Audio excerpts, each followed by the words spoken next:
Hello guys welcome to our channel Nepal online स्कुलमा तपाईँहरूलाई स्वागत छ। फेरि आजबाट हामी फेरि अर्को नयाँ सेसनको एमसिक्युजहरू लिएर आएको छौँ। यो क्वेसनले चाहिँ तपाईँहरूलाई अझ एकदम अझ बढी हेल्पफुल होस् भनेर चाहिँ अझ धेरै खालको एमसिक्यूको मोडल सेट्सहरू लिएर आएको हो र हामी चाहिँ बोटनी जोलोजीको पोर्सनबाट एकदमै एकदमै सिम्पल क्वेसन तपाईँहरूले 9-10बाटै पढ्नु भएको कुराहरू र अलिकति थोरै ब्रिज कोर्समा पढ्नुपर्ने थोरै थोरै कुराहरूलाई राखेर ओभरअल तपाईँको चाहिँ इन्ट्रान्स प्रिपरेसनको लागि चाहिँ अलिकति आफ्नै अलिकति क्यापेबिलिटिज चाहिँ बढोस् भन्ने हिसाबले चाहिँ यो भिडियो प्रिपेयर गरेको हो।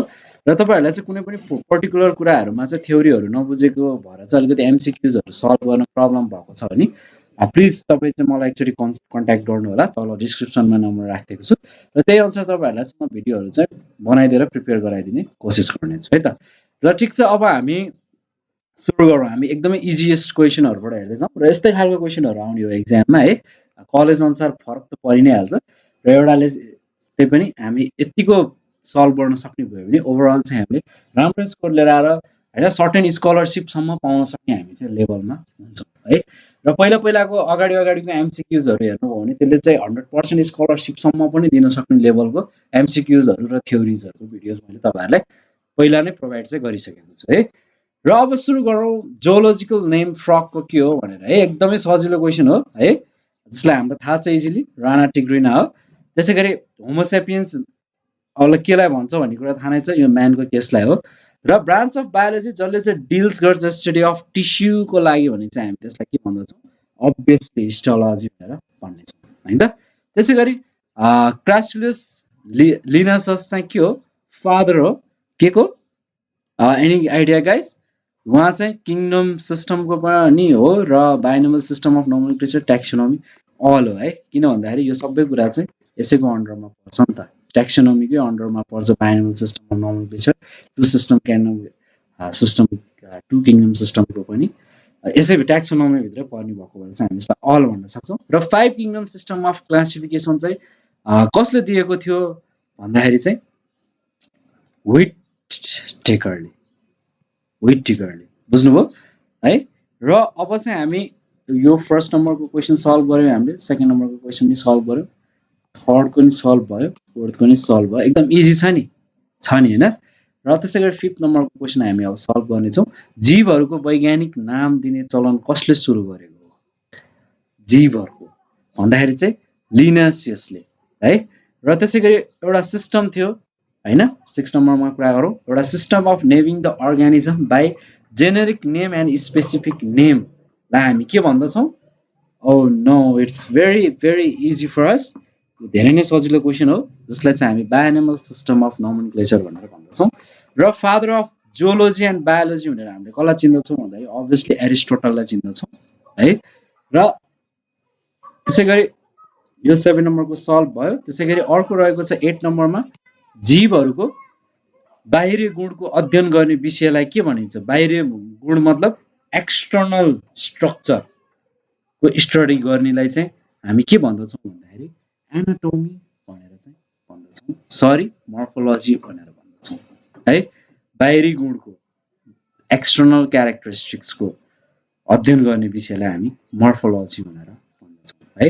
र अर्को 9 नम्बरमा हामी डिस्कस गरौँ फिसेसको स्टडीलाई चाहिँ के भन्दछौँ भन्ने कुरा है। 9 नम्बरमा रह्यो study of fishes is called के हो भन्दाखेरि यो चाहिँ इथियोलोजीलाई चाहिँ हामी स्टडी अफ फिसेस भन्दछौँ। र छालाको अध्ययन गर्नेलाई विधिलाई के भनिन्छ, अथवा स्टडी अबाउट स्किनको लागि चाहिँ हामी के भन्दछौँ 10 नम्बरमा भन्दाखेरि, यो 10 नम्बरको क्वेसन छ, यो 9-10 लेखेको भनेको सिरियली नेमिङ मात्रै दिएको हो, यसमा कन्फ्युज नहुनु। र यसलाई चाहिँ हामी डर्माटोलोजी भनेर भन्दछौँ है। र स्टडी अफ स्पोन्जको बारेमा स्टडी गर्नेलाई के भनिन्छ होला गाइज, कुनै आइडिया छ? अब प्यारोलोजी भनेर भनिन्छ। यदि तपाईँहरूले चाहिँ मेरो अगाडिको भिडियोजहरू हेर्नु भएको छ भने त अगाडिको भिडियोजहरू भन्दा त यो क्वेसनहरू धेरै नै इजी छ है। र फङ्गाईको स्टडी गर्नेलाई के भनिन्छ? स्टडी अफ फङ्गस, फङ्गाईको स्टडी गर्नेलाई चाहिँ हामी माइकोलोजी भनेर भन्छौँ है। र वैज्ञानिक, तिम्रो वैज्ञानिक नाम के हो भन्नुको मतलब तिम्रो means we are human beings, र यसलाई चाहिँ हामी होमोसेपियन्स भनेर भन्दछौँ, सेपियन्स भनेर दिएका छौँ। यो 13 नम्बरको क्वेसनको एन्सर भयो। र अब हामी 14 नम्बरको कुरा गरौँ। मेन्डल के हो? Father of taxonomy, botany, father of genetics, father of bacteria भन्नुपर्दाखेरि उहाँ चाहिँ फादर अफ जेनेटिक्स हो मेन्डल है। र माइक्रोबायोलोजीको फादर को हुनुहुन्छ भन्दाखेरि चाहिँ उहाँ चाहिँ पास्चर चाहिँ हुनुहुन्छ है। माइक्रोबायोलोजीको फादर उहाँ हुनुहुन्छ। र अर्को क्वेसनहरुको गरौँ। यसलाई फेरि म नेमिङ दिँदैछु। अर्को सिरिजको क्वेसन आयो है। अहिलेसम्म चाहिँ हामीले जनरल कुराहरू गऱ्यौँ। अब चाहिँ यो एक्वाटिक एनिमल्स र अरू कुराहरूको पर्दछ। नम्बर 1 मा डिस्कस गरौँ। र यसको पानीमा बस्ने जीवलाई के भनिन्छ? अब्भियसली एक्वाटिक, भेरी सिम्पल है। लोकोमोटरी अर्गन अफ इक्वेडोडर्माटालाई चाहिँ के भनिन्छ? सेकेन्ड नम्बरको क्वेसनमा लोकोमोटरी अर्गन अफ इक्वेडोडर्माटालाई के भन्छौँ हामी भन्दाखेरि ट्युबिट भनेर भन्दछौँ। त्यसै गरी कुन चाहिँ एनिमल चाहिँ युनिसेलुलर छ भनेर सोधेको छ। जस्तै कि पोरिफेरा, प्रोटोजोआ, साइलेन्ट्रेटा, प्लाथिहेल्मिन्थस एन्ड प्रोटोजोआ सोलेन्ट्रेटा भनेर चारवटा हामीलाई अप्सन दिएको छ। एकदमै सजिलो क्वेसन रह्यो। प्रोटोजोन्सहरू चाहिँ युनिसेलुलर अर्गानिजम हो, यो हामीलाई थाहा छ। र external features is present in केमा? एक्सटर्नल फिचर्स एक्सटर्नल फर्टिलाइजेसन चाहिँ कसमा अकर हुन्छ भनेर भनेको छ? एप्स, रेप्टाइलिया, एम्फिबियन्स र म्यामल्स भनेर भनेको छ। हामीलाई एकदम सजिलो क्वेसन दियो हामीलाई। एम्फिबियन हो। र लोकोमेट्री अर्गनको अर्थोमको हामी लोकोमेट्री अर्गनलाई हामी के भन्दछौँ? सिटाज, सीता भन्दछौँ है। यो एकदम सजिलो क्वेसन भइहाल्यो। त्यसै गरी तल मध्ये कसको शरीरबाट 3 वटा तह हुन्छ भनेर भनेको छ? अर्थोम, हाइड्रा, एमुबा र साइकोन। 6 नम्बरको क्वेसन रहेको छ। यसलाई चाहिँ हामी अर्थोम भनेर दिउँ। र animals which is omnivorous, oviparous अथवा यसलाई वार्म ब्लडेड इजलाई हामी के भन्दछौँ? Animal which is oviparous and warm ब्लडेडलाई चाहिँ हामी एप्सको क्याटेगोरीमा राख्दछौँ। ओभिपेरस र वार्म ब्लडेड दुईटै कुरा छ है। वार्म ब्लडेडको मात्रै कुरा आएको भए म्यामल्सहरू पनि पर्थ्यो हैन। र ओभिपेरसको पनि सँगसँगै कुरा आएको भएर यो चाहिँ एप्सहरू पर्यो। त्यसै गरी which among the animal is not cold blooded animal भनेको छ? कुन चाहिँ कोल्ड ब्लडेड एनिमल होइन भनेर सोधिसकेपछि हाम्रो एन्सर के हुने भयो? Obviously apps. अघिको क्वेसनको जस्तै एन्सर भयो कि भएन हैन त? अघिको क्वेसनमा चाहिँ हामीले कुन चाहिँ एनिमल चाहिँ ओभिपरस र वार्म ब्लडेड भनेर भनेको थियौँ भने एप्समा सेलेक्ट गर्यो भने अब चाहिँ नट क्लोडेड एनिमल भन्ने बित्तिकै यसले चाहिँ हामीलाई के हो? अटोमेटिकली हिन्ट्स दिइहाल्यो एन्सर सल्भ गर्न। र अर्को 9 नम्बरमा क्वेसन रहेको छ। Organism which respire from a lungs हैन। यस्तो खालको अर्गानिजम जसले चाहिँ रेस्पायर गर्छ लङ्सबाट भने त्यस्तोलाई चाहिँ हामी रेप्टाइलिया भनेर भन्ने रहेछ है। र अर्को क्वेसन रहेको छ। कसको शरीरलाई एक ठाउँबाट मात्रै बराबर भागमा विभाजन गर्न सकिन्छ?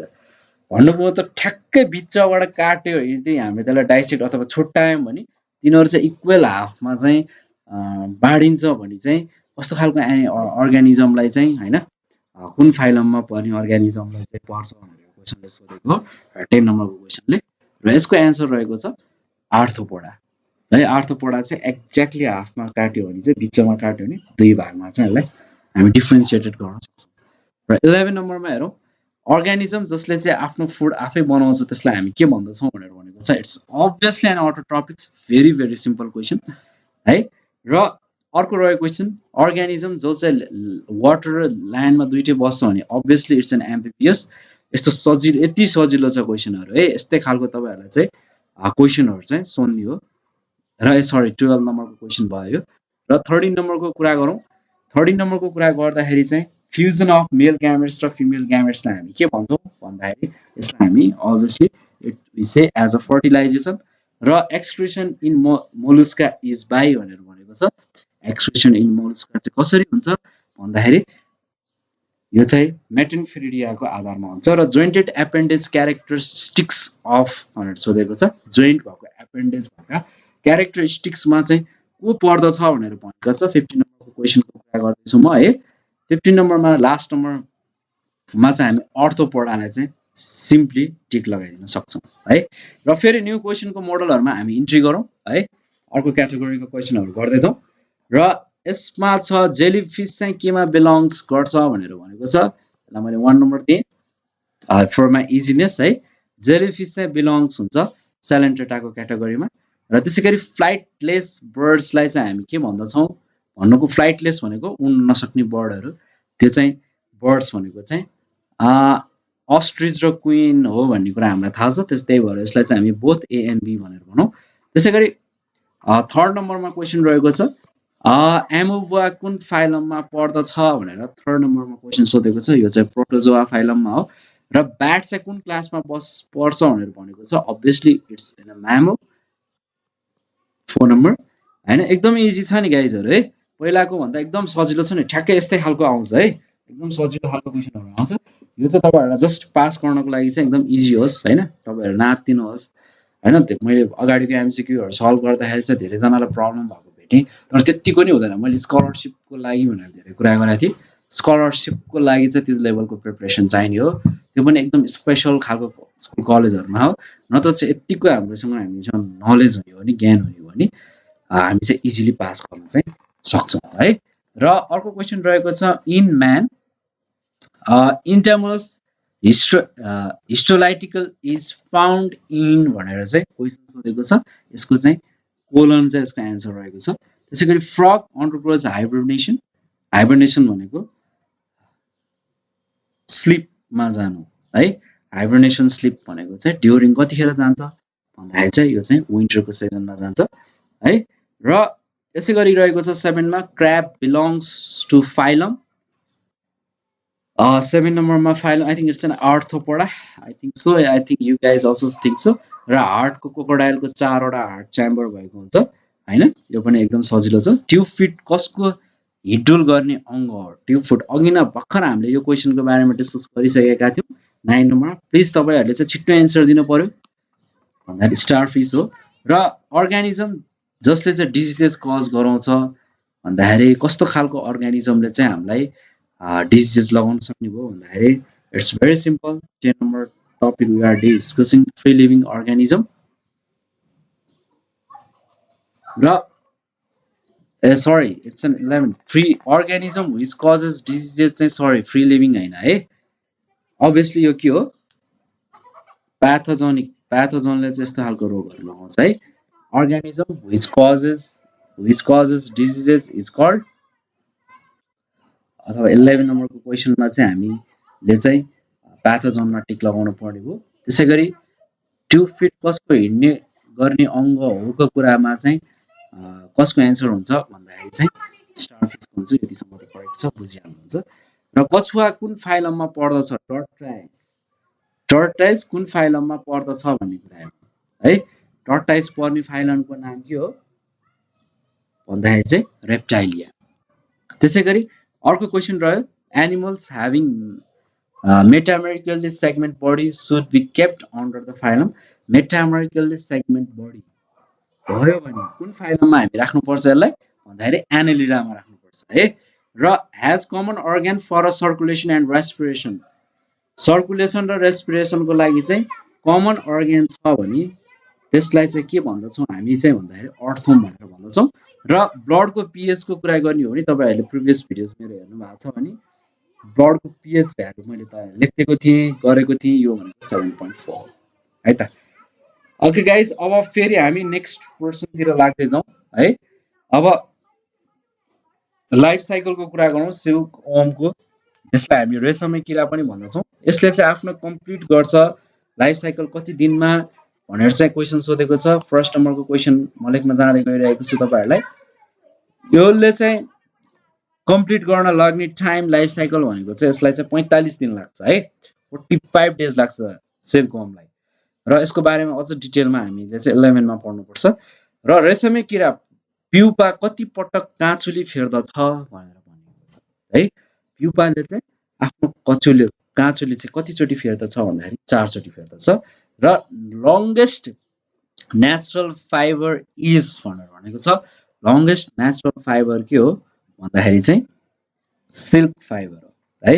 र एउटा प्रोसेस छ नि डेभलपमेन्ट अफ एगबाट डेभलपमेन्ट भएर एडल्टमा जानु एउटा प्रोसेसलाई चाहिँ हामी के भन्दछौँ भनेर नेक्स्ट क्वेशन रह्यो है त गाइस र यसलाई चाहिँ हामी के भन्दछौँ भन्दाखेरि चाहिँ यसलाई चाहिँ हामी मेटाफोरिजम भनेर भन्दछौँ है त ओके अर्को नेक्स्ट नम्बरको क्वेसनमा जाउँ। लार्भा अफ फ्लाई भनेको झिङ्गालाई चाहिँ के भनिन्छ भन्दाखेरि अभियसली हामी यसलाई म्यागट भनेर भन्दछौँ है, थाहा छ नि यो कुराहरू त। त्यसै गरी मस्किटोको लार्भालाई चाहिँ के भनिन्छ? नेक्स्ट क्वेसन है, यसलाई चाहिँ हामी के भन्दछौँ होला? एकचोटि गेस गर्नुहोस् त। तपाईँहरूले अगाडिको मेरो भिडियोहरू हेर्नु भएको छ भने तपाईँहरूलाई थाहा छ। यसलाई हामी रुइगल्स भनेर भन्दछौँ र मस्किटोको साउन्ड प्रोड्युस गर्ने अर्ग्यान के हो 7 नम्बरमा भन्दाखेरि चाहिँ विङ्स हो है। र त्यसै गरी अर्को रहेको छ 8 नम्बरमा हामी डिस्कस गरौँ। कल्चर अफ सिल्कलाई चाहिँ हामी के भनेर भन्दछौँ? एपिक कल्चर भनेर भन्दछौँ। यो थाहा छ तपाईँहरूलाई? एकदम नो, यसलाई हामी सेरिकल्चर भनेर भन्दछौँ है, एपिकल्चर होइन। र एपिकल्चर केलाई भन्छ? हर्टिकल्चर केलाई भन्छ हैन, एग्रिकल्चर केलाई भन्छ, यो सेरिकल्चर केलाई भन्छ? ठ्याक ठ्याक ठ्याक ठ्याक छुट्याउन सक्नुपर्छ क्या है। त्यो सकिएन भने चाहिँ हामीलाई अलिकति कन्फ्युजिङ बनाएर ट्विस्ट बनाएर घुमाइदिन्छ क्या। सबै एउटै जस्तो लाग्छ तर अलिकति प्रब्लम दिइहाल्छ है।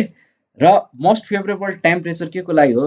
एग ह्याचिङको लागि सिल्कवर्मको केसमा भन्दाखेरि कति टेम्परेचरसम्म जानुपर्छ भन्ने कुरा चाहिँ यसले सोधेको हो र यसको एन्सर रहेको छ 25 डिग्री सेल्सियस है। र अब अर्को नेक्स्ट क्वेसनमा जाउँ।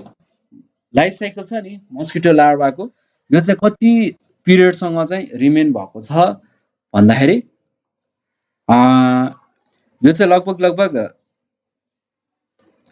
आई थिङ्क यो लगभग 7 देखि 10 दिनभित्रमा चाहिँ यसको लाइफ साइकल चाहिँ पिरियड चाहिँ कम्प्लिट हुन्छ रहेको हुन्छ है। तर लामखुट्टेको रगत चुस्ने अङ्ग कता पाइन्छ है? थोर्याक्स, एन्टिना, हेड र त्यसै गरी प्रोभिक्स भनेर चाहिँ हामीलाई नाम दिएको छ। र यसको एन्सर चाहिँ एकदमै सिम्पल छ, तपाईँहरूलाई थाहा नै छ। यसलाई हामी प्रोभस्किस भनेर नै भन्दछौँ। र अर्को भनेको चाहिँ यसको ट्याडपोल कुन जनावरको लार्भाको नाम हो भनेर भनेको छ। It's a very easy question, frog हो, यसमा कुनै डाउट भएन हैन। त्यसै गरी प्युपा मस्किटोलाई चाहिँ हामी के भनेर भन्दछौँ भनेर भन्यो। म्यागट होइन, क्याटरपिलरको चान्सै भएन। क्याटरपिलर चाहिँ हामी सिल्कवर्मको केसलाई भन्ने भयौँ भने। र त्यसै गरी अब यसलाई चाहिँ हामी टुम्ब्लर भन्छौँ भनेर हामीले इजिली गेस गर्न सक्छौँ। त्यसरी अर्गानिजम एक्टिभ एट डे टाइमलाई हामी के भन्दछौँ भन्दाखेरि चाहिँ अर्गानिजम एक्टिभ एट डे टाइमलाई चाहिँ हामी ड्युरनल भन्छौँ। नक्चर्नल भनेको चाहिँ यो चाहिँ नाइट टाइममा एक्टिभ हुनेलाई चाहिँ हामी नक्चर्नल भन्दछौँ हैन। र प्यारासाइटिक हुने थाहा नै छ तपाईँहरूलाई, कुनै अरू होस्टमा डिपेन्ड हुनु। एम्फिबियस भनेको ल्यान्ड र वाटरमा बस्ने एनिमल हो, त्यही भएर हामीले ड्युरनललाई एक्सेप्ट गर्नु पर्यो है। र नाइट टाइममा एक्टिभ हुने अर्गानिजम भनेर कसैले सोध्छ भने त्यसलाई चाहिँ हामी नक्चर्नल भनेर भन्नु पर्यो है। र एकदम सिम्पल छ, सजिलो छ। र प्युपाको कभरिङलाई चाहिँ के भनिन्छ भनेर नै अर्को क्वेसन छ है। यसको कभरिङलाई चाहिँ हामी प्युपेरियम भनेर भन्छौँ। प्युपारियम। त्यसै गरी एडल्ट छ नि सिल्कवर्मको हो, एडल्ट चाहिँ सिल्कवर्मको चाहिँ कति दिनको लागि चाहिँ जीवित रहन्छ भन्ने क्वेसन छ। यो चाहिँ लगभग 7 डेज, एक्ज्याक्ट चाहिँ नभनौँ, डिपेन्ड हुन्छ होइन, कन्डिसन अनुसार हुन चाहिँ त्यसमा डिपेन्ड भएर चाहिँ यो चाहिँ लगभग 7 डेजसम्म चाहिँ रहने गर्दछ है त। र अब गाइजहरू होइन, अब हामी फेरि अर्को एउटा क्वेसन हेरौँ होइन। यसो गरौँ, आजलाई चाहिँ यति नै पढौँ। म फेरि तपाईँहरूलाई अर्को सिरिजको भिडियोजहरू लिएर आउनेछु होइन। र अर्को अलिक इन्ट्रेस्टिङ खालकै तपाईँहरूलाई ल्याउँछु, यस्तै खालको है, सजिलो एकदम इजी खालको क्वेसनहरू लिएर आएर तपाईँहरूलाई एकदम राम्रो प्रिपेयर गर्ने ट्राई गर्नेछु। र कुनै कन्फ्युजन, डाउट, सजेसन छ भने प्लिज दिनु होला है। तपाईँहरूको सजेसन हामीलाई एकदम चाहिन्छ। इन्ट्रेस्ट तपाईँहरूलाई अलिकति कस्तो लागिरहेछ भन्ने कुरा हामीले बुझ्न एकदम जरुरी छ। यति भन्दै आजको भिडियोबाट म बिदा हुन चाहन्छु। Bye bye guys, see you next video.